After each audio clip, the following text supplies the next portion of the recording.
the motto is we try to look what Jesus does and how he ministered and how he walked through neighborhoods. He never got up on boxes and began to preach. He began to teach, and people would hang around and want to hear what he had to say. We would do the same thing, but we usually invite them back to Bible study, invite them to do church on Sundays. Or you can't do the street ministry thing where you're saying you're going to hell because they're going to turn you off. They have to. Some of them know more scripture than most people talk about. So they have to trust you, and they have to know, they have to feel that love before they're even going to come within 10 feet. I walk down the street now, and people yell, "Hey, Pastor!" And I'm like, "I don't know who that is. Are they talking to me?" Yeah. They usually are. Yeah. We've been doing it for 7 years, and they know that we're saved. And even King's Kitchen has been declared a safe place. So people can come in.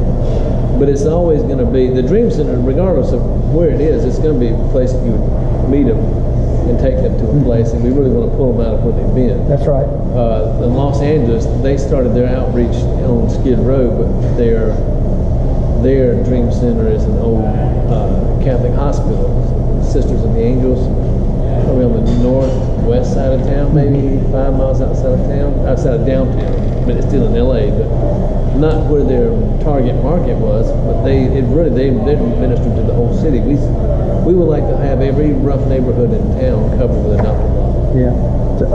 I forgot to ask you earlier. What are your 4 restaurants? You still have 4? Okay. What? Fifth and sixth on the way. Okay. So Roosters South Park, Roosters Uptown, King's Kitchen, Roosters in Winston-Salem. Okay. And we're doing Noble Smoke out on Freedom Drive, and then we also got a little chicken shack, Bossy Buttes Chicken Shack, going out in front of it. Just an awesome, high quality fried chicken. No kidding. Fried chicken, slaw, salad, and fries. That's it. That's all. Okay, I forgot to ask you the neighbor. What do you look forward to, and what do you dread, like as part of your everyday stuff? So what do you look forward to? Every day. I dread running out of time. There's a lot I want to do. Yeah. Same. 63, so you're in great shape. You got to. I don't plan on retiring.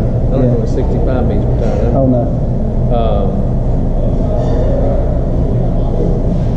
I look forward to every opportunity. I think that sometimes we have this feeling that if we're going to serve God, then all the dreams He put in us we just put aside, and we don't do anything except just be Christian. And that's the dumbest thing, because I think that the love and passion I have for food and wine was implanted in me by Him. Mm-hmm. Not only for this purpose, but for a way of engaging with people. And I think that Scripture says He gives you the desires of your heart. I don't think that only means He gives you what you want. I think He means the desires and passions you have in your heart are those things He planted in you. Yeah.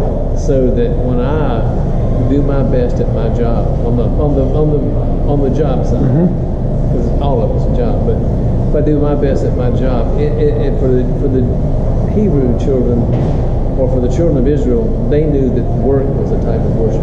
When you work and do, and even the Scripture implies this, and you do it with all your heart. Do it as unto God. That's right. Well, that is a type of worship. So I love the food business I'm in. I mean, it's really kind of sweet because what everybody does and works hard for to get to come do on the weekends, we do every day. Yeah. And I really love food, and I love the marriage of food and wine, and I like that part. But I believe that that's one of the things God gave us. One of the things He gave us. He wants us to enjoy our life. We think if we become Christians that all of a sudden we're going to have boring lives, and that's not even true. And we also think if either we're going to be work a job or you're going to be serve God, you can't do both. And that's not true. I mean, Paul was a tent maker. He was also a Pharisee, but he's a tent maker. Abraham was a shepherd. And you look at all the guys in the patriarchs in the Old Testament, most all of them were kings, warriors, whatever. They had jobs. And how many priest names can you name? But today we think, unless I'm a preacher, unless I'm a missionary guy, or I'm not really serving God, that's just not so. Right. Smith Wigglesworth was probably one of the most anointed preachers in the last 1800s to 1900s. I mean, he's from Bradford, England, and he raised 17 people from the dead through the power of the Holy Spirit. But when he traveled, he carried his plumbing tools with him because he's a plumber. So if he needs extra money, didn't have it for operators, he can plumb. And I can always carry my knives. So yeah, so there's a couple things going on when you say you can mix work and your Christianity. So I'm actually waiting on an offer from a manufacturing company. I'm kind of going back to my roots after 15 years of not being in it. But it's packaging, and it's the clear trays for like blister packs for your pills, or a clear clamshell for you to send food home with somebody. That's what I'm going back to do. But I believe that God put me in front of the other 30 people that applied or whatever, because the 2 people that own it are not Christian, they're not saved. And the guy that's leaving, who's retiring, is 66. He's retiring, moving to Wilmington. He was saying that I've worked on them for years, and it's very materialistic and all that. But he said, I think that there is a crack there, and I think that he said, after he and I visited and we talked, and I told him about our mission and all that, he said, I think that that you're the right person for this job, because you're going to continue to what I've tried to do, which is to save those 2, and to tell them, listen, you're great people, but that didn't save you. That didn't get you where you want to be. So he's saying that our ministry or whatever, our mission might speak to them because they love kids. They got their own kids and all that. They're 60, 61, something like that. But anyway, and then the other thing is, like, we were called one day, I got a phone call at His Elevation. They were having an outdoor baptism, and they needed hot water. And they said, do you have a hot water unit? I said, yeah, we're good. So I went and filled up their baptismal font, just 500 gallons. It took a while. And up in Concord, and the guy was freaking out because he said that he couldn't fill it up fast enough. And we didn't charge him. I didn't charge him a dime. But that led, so that was work, but that led us to have a meeting with the guy to take care of all their buildings. So now, I believe you can do both. And I believe you can be upfront with people and go, I tell everybody every day, God bless me with this. God bless us with this, or whatever. Because even if I'm not talking to them about religion, I can still, or not religion, but my faith, that they can still see. Yeah. And so, without me throwing it in their face, God is the one who came up with business. He's the creator of business. So, yeah. So as long as you're honoring Him, I don't know if you saw it on my card, but there's a Bible verse on the front of the car, because I want people to know that I'm going to be fair with them. I could take advantage of Elevation. You know how much money they got? Ton. And I don't. We cleaned all 6 of their properties. I don't know if you've been to any of their churches, but there's a lot of concrete. $2,500, all 6 of them. And so I could charge double. I'm not going to do it because I think He's going to reward us, and He's going to reward all 6 of your places, because you're doing things the right way.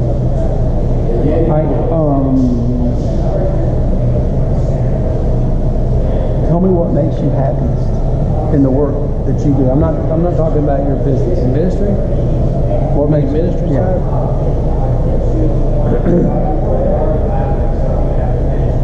Seeing people come back to the disciples of Christ. I think often we try to get people saved, but we never really disciple. Jesus didn't go say, make men souls, He's going to make disciples of men. That's a big difference. A lot of times we just check them out. How many people got to say, yay, but they ever ongoing. I mean, getting saved is like getting inducted in the first grade. If that's where you stop, we never get to college. Yeah. But we're supposed to continually strive and study and be like and that's 100. I agree with you 100%. And it's hard for us because we're in different places. So we didn't do a good job to start with, but we kind of learned, and now we're plugging them in to the places that we're closest to. So if we have a kind of a home church in that county, we're getting them plugged into that. Yeah. So you're right. I tell them in church, I really don't care if you get saved. I want you to be a disciple of Christ. If you do, you're always going to get saved. That's the first step, but that's not the goal. Yeah.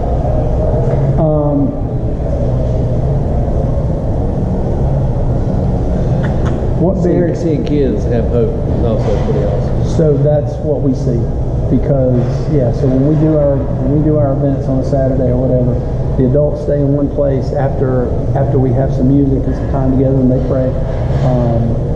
They send the kids out with us, and then they give a little sermonette to the people that are there with the kids. So they have to hear Jesus before they get any food, either fed or groceries. They have to hear about Jesus. 15 minutes, and that may be the only 15 minutes they hear about it, and that's why they do it. These people, it's called, I'll text it to you, but it's called Kingdom Citizens Outreach Ministry. They clean houses for a living, and they clean businesses. They have nothing, but yet their eye is always on, how can I get another truck to get more food to these people? They started out with $25,000 in their savings. When I did the interview with them last week, they had $200. So when you talk about selling out, sold out. They had 6 kids. Their kids, I don't know what their work situation is or whatever, but these 2 people have given every single thing to save other people. They've been to Lawrenceburg, they've been to Lumberton. I mean, they've been farther out than we have. And then where are you from originally? Rocky Mount originally, oh, and we live right off of Lawyers Road in 485. So if you get off on Lawyers right there, it's Stevens Mill. There's a golf course right there too, right? Yeah. It's there's actually 2. Man. When you get off and head out Lawyers Road, there's one on your right. Yeah, and there's one there, and then if you turn right on Stevens Mill, there's another one down there. There's a couple of them. They're really good, yeah. So what cost, and I know these are big costs because you're buying property in downtown Charlotte, what costs did you see when you first started? And how'd you overcome that?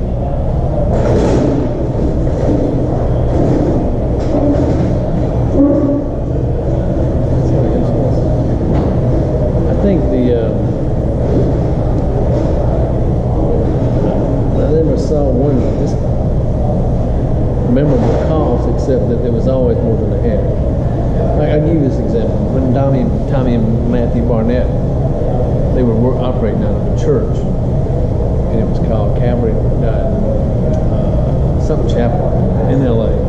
And they were Assemblies of God,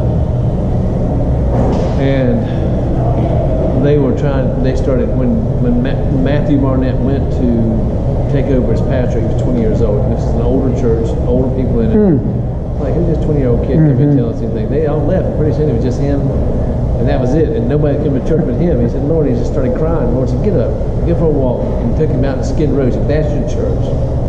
If you'll take care of the ones nobody wants, I can give you people everybody wants. So that's what he did. And he started doing it right there in that little church.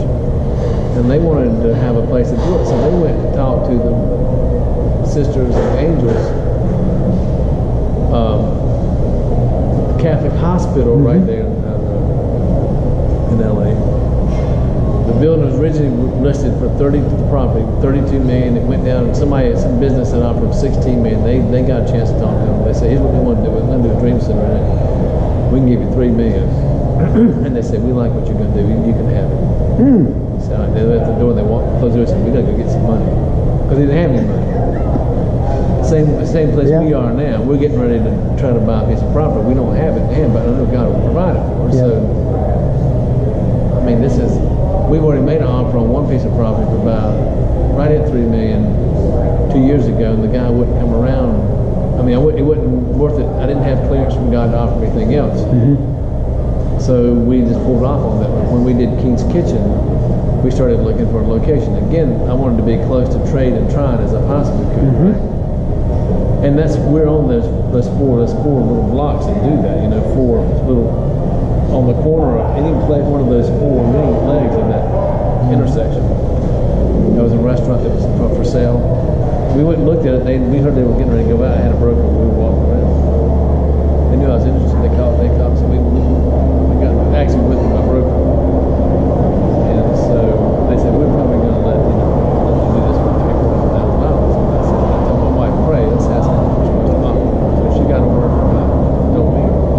She said $45,000. And how much did they say? $400,000. I said, did you make it 50? She said, well, you asked me for 30. I said, I got you 45. So I went to my broker.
of the festivals. The Elevation's been there for us. It's a lot of the one you mentioned down one of them in Hopewell.